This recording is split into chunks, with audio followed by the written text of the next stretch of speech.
a man that's sad and lonely, and all I gotta do is act naturally.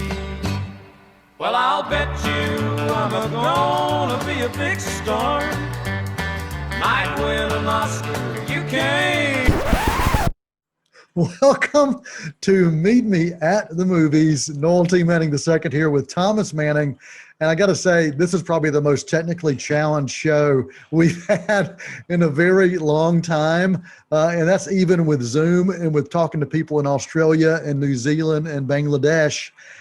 We're just talking to people like across town from each other, and we're still struggling. So glad you could join us. And if you're watching us through C19 TV, we appreciate that. And if you're listening through the radio and podcast version through WGWG.org, we thank you for that as well. Thomas, you and I are interested and excited about being back in the studio with Greg and also Tim. Maybe he'll show up. We'll have to wait and see. It's been so long since I've seen Tim that I forgot his name last week. I felt pretty bad about it, but I'm looking forward to seeing him again in person. Yeah, you were naming all these names. I'm like, no, that's not right. Nope. That's not his brother. Nope. That's not, you're wrong. Yep. Yes. So yes, you're exactly right. It is Tim Foster and Greg Tillman. We're looking forward to being back in the studio with them. And so we're thankful all that we've been able to do over the course of this past year plus. And I think it's opened up some things for us. We're going to continue to do some of this. Even when we get back in the studio, I think we're going to still have some folks come in and join us for some specials, especially when we're looking at Blu-ray releases and things like that. So, and special programs as well. So we're glad that you're joining us, and we've got a lot to talk about today, Thomas. I want to talk about this new film that was going to hit theaters. It did. It hit theaters, but it also hit HBO Max, and we're seeing that happen more and more now. And we're going to continue to see that happen in the future. I don't see that changing. A lot of things that are happening in theaters now beyond the HBO Max and Warner Brothers connection is they're like, okay, we're going to show it in the theater, and then 45 days later, we're going to show it in homes. So we'll see what happens. We look at the things coming out from Disney, and they're doing it at the same time. So I don't know what's going to happen, Thomas. I think we've still got a lot to learn. And we've got a lot to see what's going to happen as it relates to the audiences and what they want to do. Do you have any thoughts on what you think the audiences are going to be wanting from this change as we come out of this other end of the pandemic? Well, I do think people are ready to get back into theaters, and especially film fans like us who going to a movie theater was pretty much a weekly tradition. At least once a week we would go. And as far as common audience members, just general audiences who go maybe once a month or so, I still think they're kind of getting antsy to get back out there and families and to entertain their children and Friday night out in the town. I think we're all kind of itching for that, and I do think we all want some of those theater summer blockbuster experiences that we're getting this summer. So I think the summer is really going to be a really big time for the box office, especially with theaters opening back up and vaccinations out more widespread. So yep. I'm looking forward to seeing what we have working with. Yeah, me too. I think it's the perfect time as we're just approaching Memorial Day weekend, that unofficial start to summer, but the official start of summer as it relates to the box office. So we'll see what happens. I'm excited for what's ahead, and just continue to stay safe and be smart. And we're going to talk movies right here on Meet Me at the Movies. The one I'm going to talk about right now is one that I have a hard time saying the name for, Thomas. And anybody who knows me knows that I get names wrong for movies all the time. But I'm reading this one. It's called Those Who Wish Me Dead. That is a film that Angelina Jolie stars in this, along with quite a few others that you're going to recognize as well. But I'm going to give you the setup for this. This is Chaplin's The Kid meets Cliffhanger meets Only the Brave meets The Mandalorian. Put those into a smoothie, and you've got this action drama with Angelina Jolie. She stars as a firefighter. They could have had a better title. And the biggest thing for me, the predictability of the story is the greatest downfall for me. I've seen this formula done dozens of times with more memorable outcomes. The film is a popcorn flick. I enjoyed it while I watched it, But ultimately, I think it's going to be forgettable. In a few weeks, I'm going to forget about it. And I will definitely murder the title in a few weeks. So I'm going to have to go back to my notes to figure that. Taylor Sheridan is the director for this. He's offered us much better films in the past. If you look at films like Wind River, you look at Hell or High Water and Sicario, and even the TV series Yellowstone, those are much better outings for Sheridan. Those Who Wish Me Dead, C+ rating is really about the best I can give for this. If you're looking for just a night to cuddle up with somebody who likes watching action films and dramas, it's a good hybrid, but nothing more than that. So C+ rating for Those Who Wish Me Dead. There you go. I got the title out right. All right, Thomas, what have you got? It's the Man Full of Wrath. Is that the title for this one, man? Wrath of Man. You were pretty close there. You just had the adjective mixed up with the noun, but it's okay. It happens. Anyway, so this is directed by Guy Ritchie and starring Jason Statham. And you look at these two, their career goes back. Their partnership goes back to '98. They first worked together on Lock, Stock, and Two Smoking Barrels. Then in 2000 with Snatch, and then in 2005 with Revolver. But this was actually their first film since Revolver in 16 years that they've worked together on. Which, when I first read that, I actually read that in my research right before jumping on to record this. I was like, wow, I didn't realize it had been that long since they worked together. But they haven't missed a beat. Jason Statham, really one of the greatest action stars in, in Western cinema of the past couple decades. He's been doing it better than anybody else in his time span. And, this film is really gnarly. That's the adjective that I just kept coming back to as I was watching it. It's really cynical and it's bleak. And most of the main characters are pretty much devoid of any redeemable qualities. They're not good people. They're just criminals. Kind of like Greg Tillman. Exactly. Yeah, I think Greg would have fit right into this film. But there is a certain event that happens that, thrusts Jason Statham's character into the role of the protagonist. He's the character that, even though he's a pretty bad guy, there's a reason that we're kind of rooting for him. It's a revenge story. It's very tragic. But seeing Statham just completely unleashed and just is very much Liam Neeson in Taken. That kind of vibe is what we're working with. He's just fully focused, set on what he wants to do. He's bloodthirsty and out for every bit of revenge he can muster. And the way that Ritchie is able to develop the tension and the dread that just keeps building and building. The first hour and a half, there's just so much like electricity and static in the air. It feels like it could pop at any moment. In the last 30 minutes of the film, everything just kind of releases. All the pressure just comes rushing out. And it's really breathtaking in certain moments. The musical score from Christopher Benstead has a lot to do with that. Just these slow droning basses and cellos. Okay, it's for those mature audiences that appreciate really solid filmmaking, but don't mind getting a little bit depressed while they're watching something as well. So okay, all right. What's your rating for the Wrath of Man? I'm giving it a solid B. Okay. I feel like maybe one more draft on the script could have cleaned up a few things, brought it up to a B+ or an A-, but for right now, settling with a B. Well, I just, while you were talking, I was just pulling up the credits and liner notes for the Beatles album Revolver, and I did not find any of those names connected to that Beatles album Revolver. Are you sure that you had those credits right? I think I did. I'm pretty sure that Guy Ritchie was actually a co-writer on the Beatles album Revolver. So really? Yeah. Maybe go look that up. All right. Or go maybe, check that out. Or maybe the Beatles were co-writers on the Revolver film. It's one of the other. I don't know. All right. We'll see what we can check out on that. Thanks, Thomas. Appreciate that review for the Wrath of Man that's in theaters now. And is it also on home demand anywhere on video on delivery, or not do you yet? know? It's okay. Not yet. It's theatrical exclusive at the gotcha. present moment. Yeah. Okay. All right. Well, there's another film that's got this kind of Western vibe to it that I'm going to chat about. It's called The Dry, and Eric Bana and Genevieve O'Reilly star in this film. It's a mystery crime drama that's based on an Australian bestseller by Jane Harper. It explores crimes past and present, and also secrets and regrets. It's all taking place against the backdrop of an Australian landscape that goes dry from a drought.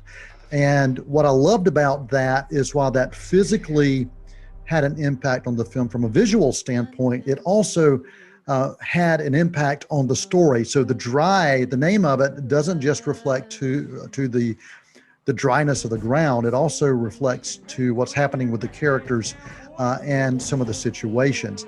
Audiences are also transported into a wonderful relationship study in this film. And as you watch it, nothing is quite what it seems. I love that.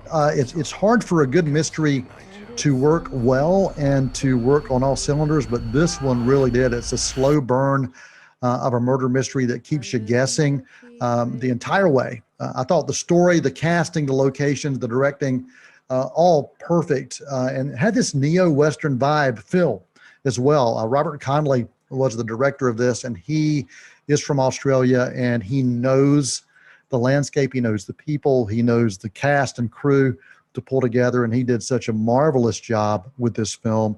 And I watched this with my bride, Beth, and it seemed like every time there was a layer peeled back, there were more questions. And I loved that. And I was just blown away. This is one of those, if you like mysteries, if you like murder mysteries, if you like something that kind of challenges the norm, this is one that you may want to check out. I would not walk away from this. I would watch this movie again. It's an IFC's picture. It's called The Dry, and I'm giving this a solid A rating. I got a chance to interview both Genevieve O'Reilly and also the director recently, and it was wonderful to talk to both of them about this film and about their work and how they were drawn to it. So The Dry is well worth checking out. Any thoughts or questions about that, Thomas? So I guess you could say, rather than feeling dry after watching it, you felt your thirst for cinematic excellence was quenched, correct? Yes, absolutely. And absolutely. And on that, we will go to an intermission. We're going to come back with an Amazon original review from Thomas, and we're going to dive into some home delivery as well, and maybe even get tubular with some streaming and TV series. We'll see how much more time we've got after this quick intermission right here on Meet Me at the Movies. They're gonna put me in the movies. They're gonna make a big star. Hi, I'm Nikki Bliss Carroll, your host for Cleveland Connections, the show that explores what's happening at Cleveland Community College. Join us as we sit down with members of faculty and staff to discuss programs of study, upcoming events, and other exciting campus news. We'll have a new show for you each month on C19 TV, or you can stream us online at c19.tv. Tune in and connect with Cleveland Community College on Cleveland Connections.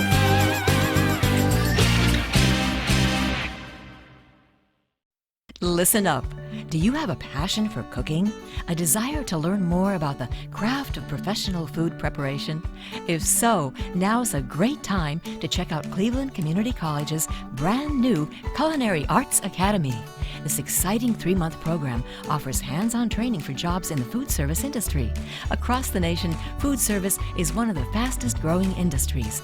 With your training at CCC's Culinary Arts Academy, you can compete for jobs in hotels, restaurants, conference centers, cruise ships, and other settings. Enroll in CCC's program and you'll gain in-depth training in food procedures, preparation, and commercial kitchen operations. Plus, the program includes a special add-on. You'll get your certificate in cardiopulmonary resuscitation, or CPR training. You can earn good money too. Depending on where you work, starting salaries range from $20,000 to $50,000. In just 12 weeks, you can be well on your way to gaining the know-how to handle food safely, properly, as a true professional. Now ask yourself, are you ready to start your journey today at CCC? According to the National Institute of Mental Health, over 6.9% of the nation's population is depressed, and the ASPCA estimates that 6.5 million animals enter shelters a year nationwide.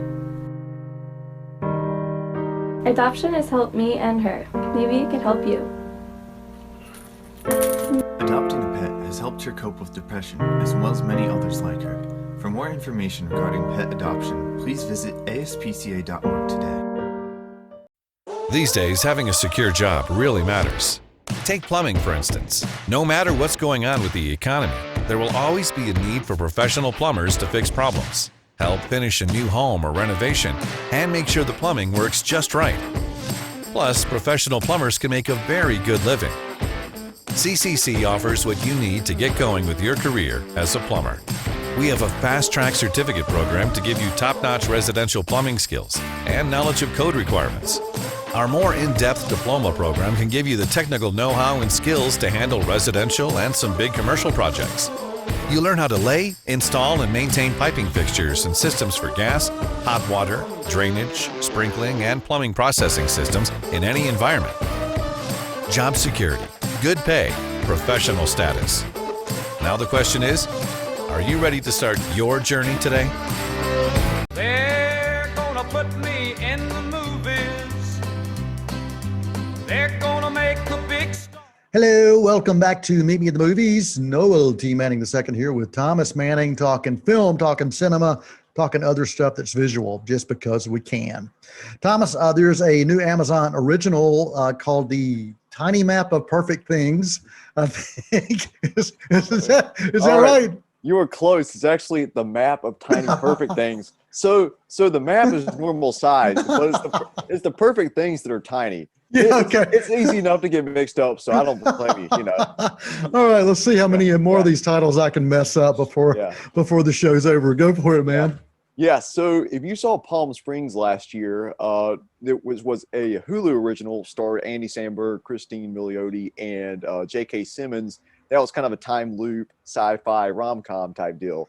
This one is very similar, but I would say it's more sweeter, more charming. I would say, whereas with Palm Springs, you could show that to someone maybe 16 plus. With the map of tiny perfect things, you can show this to someone in middle school. It's something you can watch with your family if you're mature enough, and it explores a lot of the same themes, and is just something that kind of leaves you feeling better and more optimistic.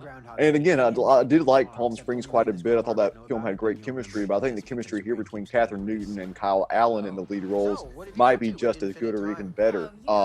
It's directed by N. Samuels, and the screenplay is by Lev Grossman, and it's actually adapted from his own short story that he wrote. You can tell that they're both huge just cinema fans, classic cinema, and they're very much aware of the tropes that they're dealing with within this movie, because there are references, self-aware references to Groundhog Day, to Edge of Tomorrow, and if some audience members watch this, they might get a little bit tired out of the self-aware humor, but for me, it just worked. It was just really right at my alley, and really just was the vibe I was looking for. I walked away very satisfied. Okay, and what is your rating for this Amazon original, The Map of Tiny Perfect Things? There we go, B+ for The Map of Tiny Perfect Things. Thanks. Well, there is a home delivery new Blu-ray release of a film that actually was released back in 2019, but it's getting kind of worldwide distribution now through Shout Studios. It's called The Princes Voyage. It is a beautiful, beautiful, beautiful French animated film, and it is available now. The story is pretty interesting. When a monkey prince is shipwrecked on a foreign shore, I said that right, Thomas. A monkey prince. He's shipwrecked on a foreign shore. He finds that his appearance here is welcomed by some as hope and inspiration, and others kind of see this prince as a threat to their way of existence. And in the process of this movie, everybody learns something about themselves and something about others. It's a wonderful film. Storytelling is absolutely beautiful. Love the animation. The messages and the life lessons here are really perfectly presented for children and adults alike. You know, you were talking about the film, The Map of Tiny Perfect Things, how it is something that can appeal to everyone. This is one of those that can do that as well. Now, it is subtitled. It is an international film, so just be aware of that. But the Blu-ray combo pack, I'll get it out. The Blu-ray combo pack has a lot of bonus features, including some interviews and also some scenic sequence studies. I'll get that out there, where they actually break down scenes and look at how certain scenes happen. Really love this animation, and I love international films anyway. The Prince's Voyage through Shout Studios gets an A rating for me. Thomas, we're going to get tubular right now, man. There is another animated series, not a film, but an animated series that you're going to talk about that is probably not very kid-friendly, from what I understand. Yes, so this is Invincible, and it is an animated series, but it's definitely TV MA or hard R if it was theatrical. It's adapted from the Image Comics series.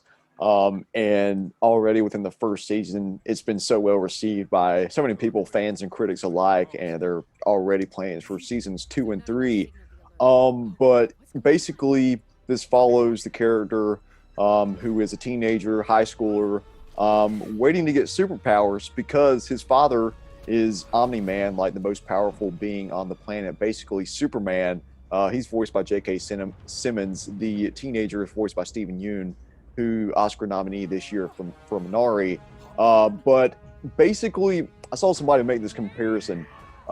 His character is very similar to Peter Parker in the sense that he's kind of a dorky high schooler. Then he gets then he gets powers and everything changes. But that's about where the similarities end.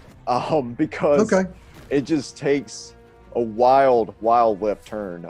Even just within the first episode, there's a massive twist then in the first episode. And you think, how can he get crazier from here? But each episode ups the ante. Each twist shows that really nothing that you know, you don't really truly know anything. Whatever you think you know, you don't know.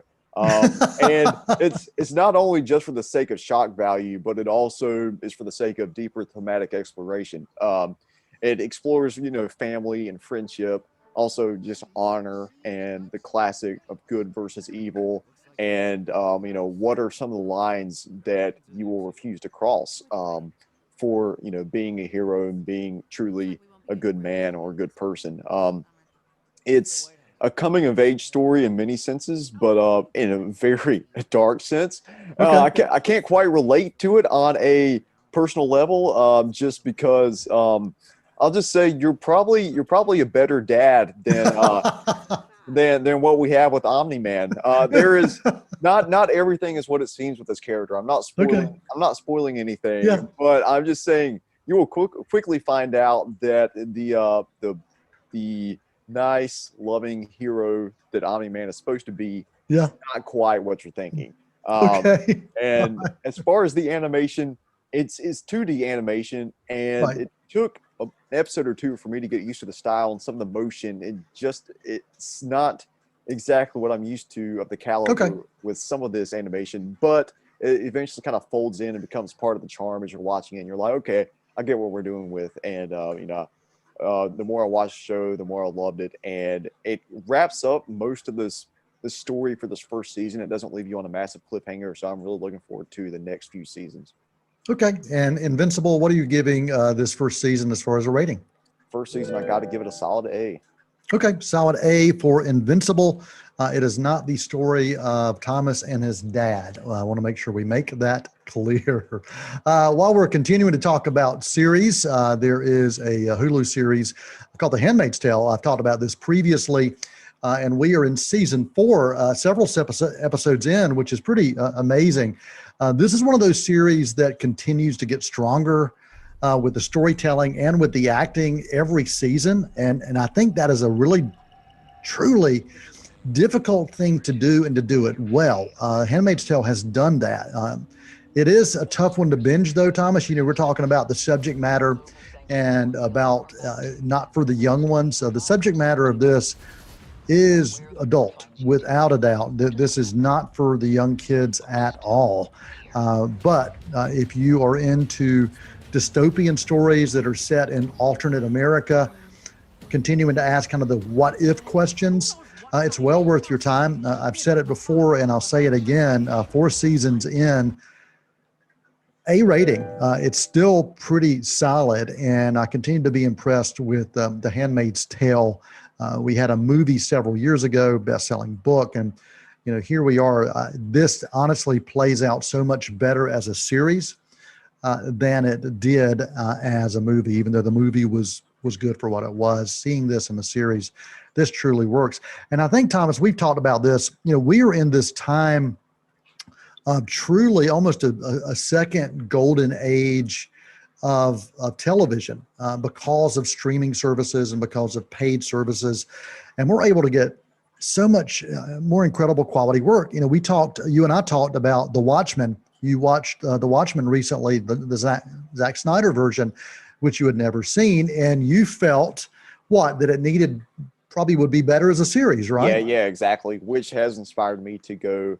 I haven't started yet, but I'm looking forward to watching Damon Lindelof's Watchmen series that aired on HBO a couple years ago. So. Yeah, which is well worth it, and it is a sequel series. Yeah. And I think you were right in that conversation we had that as a series, The Watchmen would have been much, much stronger. And I think there are some stories that are better in that format. There's another one that's on right now. It's looking at kind of the Underground Railroad, and Barry Jenkins involved in that. And I sat in on an interview with him talking about that. And he said, you know, when he saw this story in front of him, he said, I don't want this as a movie. I want it as a series. I can be a much better storyteller by doing it that way. And so I'm not saying that there's not a place for movies, as we know there is. There are still films we want to see, but I continue to be impressed with some of these series that we're seeing, especially on the streaming services. And I've always been impressed with so many of those on places like HBO and Showtime and others. And we are out of time. We're going to come back hopefully next couple of weeks. We're going to talk about Scott Pilgrim. And I'm going to talk about Daniel Craig's James Bond films. My bride just finally got a chance to watch all of them. And she is a huge fan of Daniel Craig now. So hopefully we'll talk about that. And also talk about the rhythm section with Blake Lively, a film that flew under the radar for many people back in January of 2020. That's coming up in future shows, hopefully. Appreciate you being with us right here on C19 TV and WG. Movie quote of the week does come from Scott Pilgrim. I'm going to give you a little taste here. You know, every pilgrim reaches the end of his journey, some sooner than others. That's from Scott Pilgrim versus the World. Thomas, any final thoughts, final comments you want to share? Whose quote was that from? I don't directly remember that from the movie. Well, you're going to have to go back and look at it, man, because it was there, or either I stole it from some other movie and just attributed it to Scott Pilgrim versus the World. That's very possible. Yeah, I wouldn't put that past you. But. All right. Well, we appreciate you guys as always. Greg, Tim, thank you guys for continuing to hold down the fort. We're looking forward to seeing you back in the studio before too long. So until next time. So, Tim is his name? Tim. Okay. It is Tim. Yes, cool. It is Tim. All right. Until next time, I'm Noel Manning II for Thomas Manning and for the entire Meet Me at the Movies cast and crew. That's a wrap.